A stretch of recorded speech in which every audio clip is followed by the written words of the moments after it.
Princess Celestia the Changeling Queen. Chapter 8. The Dawn of a New Celestia. In the past, I felt the hard grit against my cheek give way to soft, wet pinpricks.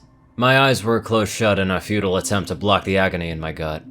The searing pain was tempered by the cold metal spearhead lodged somewhere inside of me. I didn't want to open my eyes, but I had to know where I was. Slowly, I let myself see. What I saw made me forget my pain. The castle of the two pony sisters, a fortress that changelings would never approach lightly, was destroyed.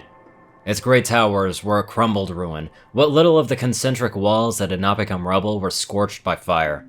Some of the panes of the once fabulous Great Hall's stained glass windows were cracked, and others were completely shattered, their fragments strewn all over the earth. Above the castle, the sky's glittering carpet of stars was being torn apart by great blinding flashes of lightning. It took a moment for me to realize the lightning was not natural. There were no clouds. Instead, there were two spherical tempests of magic. A shimmering Stygian storm of the darkest night, and the other a glowing pink sun of a new day. I swore I saw the form of a pony at the center of each storm, but I quickly dismissed the idea. No mere pony could wield such power. The two maelstroms charged at each other, and caused the air to scream in protest. They collided in a flurry of sparks and a thunderous cacophony. I instinctively moved my hooves to my ears as I gasped as I was sharply reminded of my broken forelegs. When I raised my eyes again, I was met with the most wondrous sight I had ever seen. It was a rainbow. Each ribbon of red, orange, yellow, green, blue, indigo, and violet shone gloriously through the night. It burst out from the pink sun and effortlessly tore through the Stygian storm. Rising high like some great snake, it soared through the sky, getting smaller and smaller in the distance. To my surprise, the tip of the rainbow seemed to reach the moon. There was a bright flash. I turned my head away from the intense light, and when I gazed back up at the moon, I noticed a shadow cross its great white face. The shadow of a unicorn. However, I had no time to contemplate this new development. The remaining vortex of energy was approaching me, and it glided like a graceful eagle where I lay. Whatever it was, I had no intention of being caught in this form. I took a deep breath, and from every fiber of my tortured body, I pulled the strength needed for a transformation. Emerald flames crept up my carapace, warping my features and wiping away chitin. Mere seconds later, I was an unassuming charcoal-colored unicorn. My mane and my eyes were the same color as they had been before, but I didn't have the magic left to change them. I dearly hoped that the disguise would hold. The swirling storm of energy set down upon the ground in front of the castle, and began to advance on me. Every single step made my heart beat even faster, until I felt like it was about to explode within my chest. I wanted to freeze, to somehow remain unseen, but the pink corona did not stop its advance. Yet as it drew nearer, I noticed the color began to fade. The tempest of rose-colored magic began to dissipate as if it were being blown away by some invisible wind. Like clothes stripping from a body, strands of magic fell away to reveal the figure underneath. I knew who this being was. My sisters and I had infiltrated pony civilization enough times to learn to respect their rulers. My mother spoke of her with fear and warned us to approach her with only great caution. But I had never seen her like this. Her white coat was marred with a myriad of injuries. From light scratches and charred fur to deep gouging gashes in her skin. From these wounds, her blood flowed. Red rivulets crisscrossed and stained her normally pristine coat. Feathers were missing from her great wings, and patches of raw skin were exposed to the biting cold air. And I was gone. Only a bloodied socket remained. Her mouth was peppered with holes where the teeth had been knocked out. It was a miracle how she could still stand on all four legs. Even her eternally ethereal mane that glimmered in the sun? That had changed. New green and blue stripes now streaked across the rows. The mane itself appeared dull. Its colors were faded, and it wavered like a pennant on a windless day. At that moment, Princess Celestia of Equestria could not hurt a fly. Yet somehow I was afraid. I trembled and bowed my head in deference. There was something about that tortured alicorn that made me want to prostrate myself in front of her. Her majesty was gone, as were her trappings, but her remaining magenta eye gazed down at me, imperiously. Changeling, we have not seen your kind in a long while. What brought thou to this place? Spoke Celestia. Her voice was hoarse, yet the force behind it was like the glaring summer sun. My eyes widened. I opened my mouth to protest, but then closed it. I was all too aware of the vulnerability of my position. My horn glowed as I let my disguise fall apart. Emerald green flames raced up my body and transformed flesh back to carapace. How did you know? I asked. We saw the green ichor pouring from thy wound. Only a changeling has green ichor. I glanced down at my stomach and cringed at the sight of the spear in my midsection. I hadn't attempted to examine the wound that was sapping my life away, and now I wish I hadn't. I lay in a pool of my own blood, a pool that grew steadily. I looked back up and met Celestia's single eye. Answer us. How didst thou come to this place? Memories of my battle with Chrysalis, Mother's death, and my defeat flooded back to me. My mother's sacrifice. My failure to avenge her. My mistakes. These reminders hurt me even more than Chrysalis's death blow. I shut my eyes and cursed my weakness as tears trickled down my cheeks. Just go away! Why should I tell you? Besides, how would you understand? You know nothing of us! I cried. What remained of the Alicorn's brow rose slightly, and slowly, with great effort, she lowered herself to the ground in front of me. I watched her carefully, though I knew I couldn't stop whatever she had planned for me. We understand more about the changelings than thou think. Tell us. Or would thou like thy story to remain untold, lost in the sands of time? We know thou would like to tell some being, said Celestia.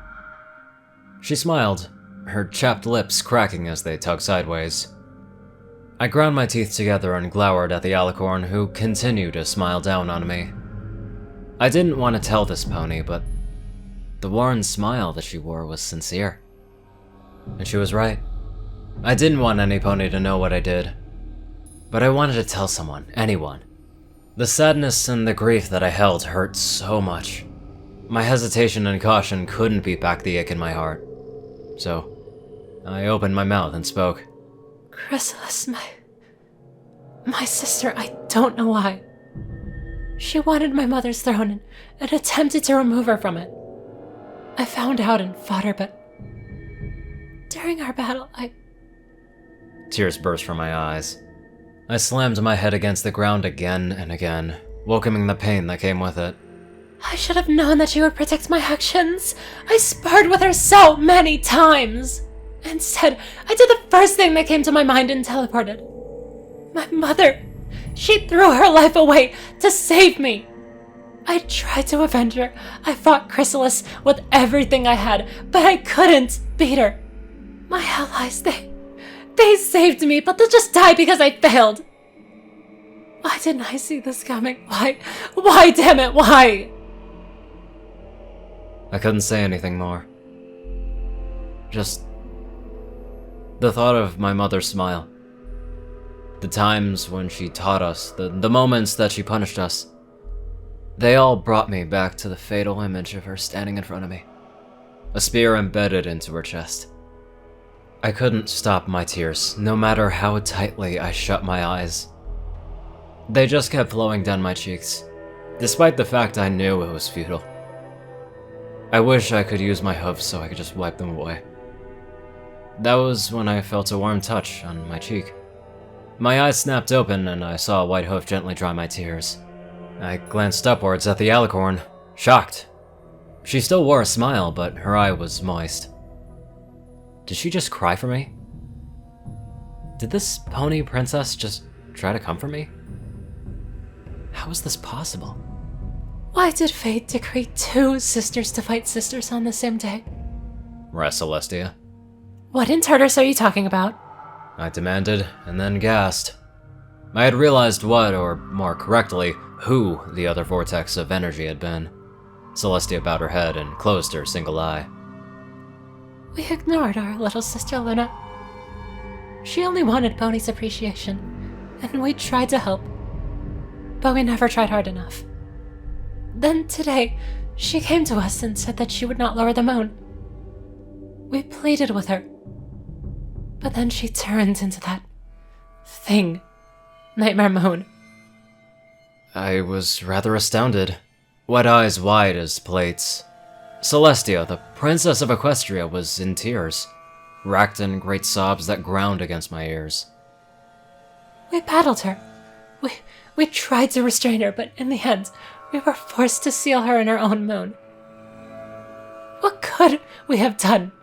We could not let the night last. Our ponies would have died in the thousands. If only we had loved our sister more dearly and took our concerns more seriously, then this would have never come to pass. I bit my lip and tasted the wet saltiness of the tears that continued to run down my face. To my surprise, I realized that I pitied Celestia, she who failed to help her sister and had to hurt her to save her subjects. How could the world be so cruel to have two sisters fail so miserably on the same day? It was no matter if she was a pony. She needed my comfort. It was the least I could do. I knew I didn't really have long left. Since I was unable to move my forelegs, I nuzzled Celestia's hoof. She opened her eyes and stared at me. I met her gaze and smiled. At least you saved your subjects, I said. The princess slowly shook her head. We only postponed her inevitable victory. We need to recover. We need to rest. But not in time to raise the sun. Not before she returns. Celestia sighed mournfully. Thou art fortunate. Thou canst die, regretting that thou could not punish your sister. I have solved thy problem because the whole world will die. Changeling and pony, zebra, griffin, donkey, mule, cow, dragon, animal, and insect. Everything will wither because of our failure to give some time for our own sister.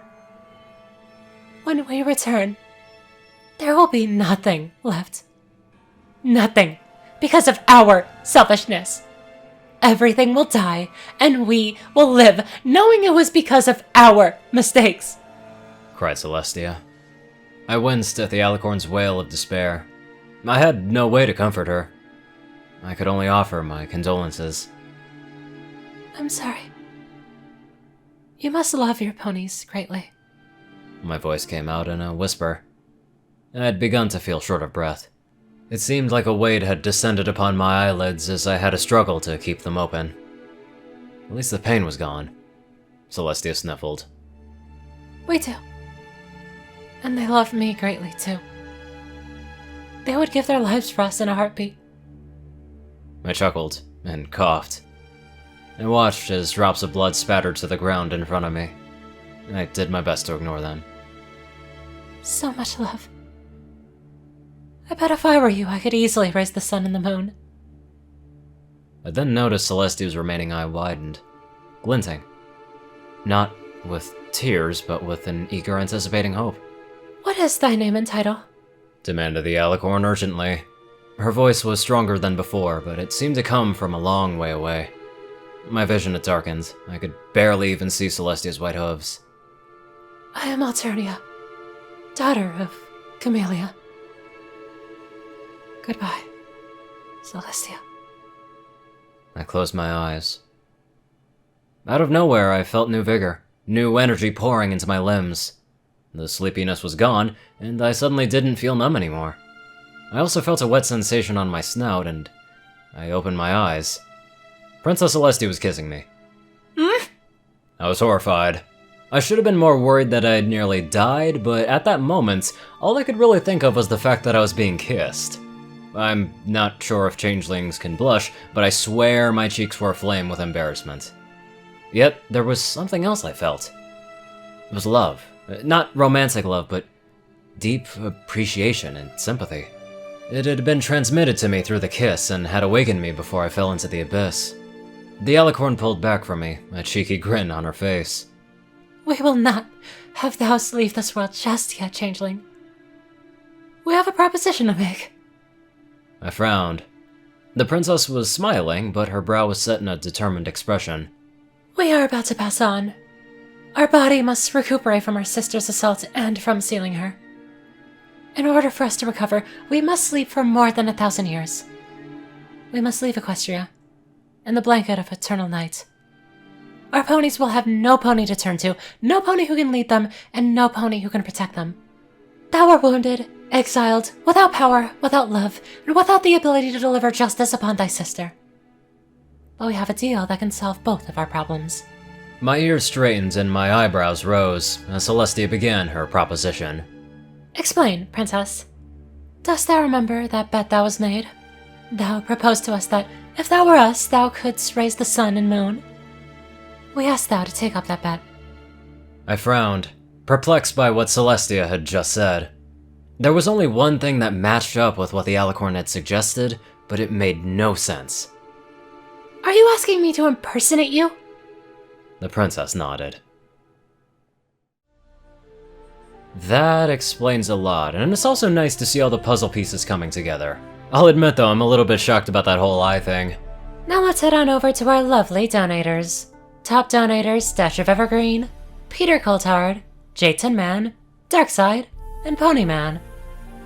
Courier Cruciai, Strix, Zar630, Delta Omega, Runscythe9852, Dosvo, Rani Dragonwolf, Hunter Norman, Austin Roland, Secret Moon, Tal Rasha, The Toilet Snake, Sword Brethren Mordred, Cerberus, Gulash Eating Hazar, Ronin Wandering, Enderai63, Random Person Man Guy, Easy, Starlight Glimmer, Squiddy Boy, David E. Sanchez, Soul Dragon, Gaggy, Trey, Shadow Drake, Joe Piercy, Alex F., Rainbow Dash, Teal K. Anderson, TV Killer, John Becker, Leon Reynolds, Raven Speedster, Zach Lacow, Mr. ECU, Leslie Prickett, Edgar Garcia, and One Kingdom 1.